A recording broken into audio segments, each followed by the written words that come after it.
பொதுவா பிளைட்ல போகும்போது பிளைட் வந்து டேக் ஓவர் ஆயிடுச்சுனாக்க வெளியில இருக்கிற சக்கரம் உள்ள போயிடும். பிளைட்ல லேண்டிங் ஆகுனாக்க உள்ள இருக்கிற சக்கரம் வெளியில வரும்.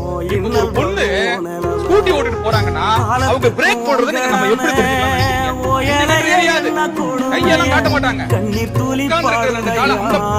பெத்தவனே ஓருமே எதையும் எதிர்பார்க்க தியாகம் நீ எந்தன் பேர் தேடும் மேகோணி மூச்சில கலந்தாடும் சொந்தோணி முடிவே இல்லாத வந்தோணி நீ இல்லாமலாகிருப்பேன் சேதாரம் அட நீதான் பயம் வாழ்க்கையோட ஆதாரம் நீ இல்லாம நான் இருப்பேன் சேதாரம் அட நீதான் பயம் வாழ்க்கை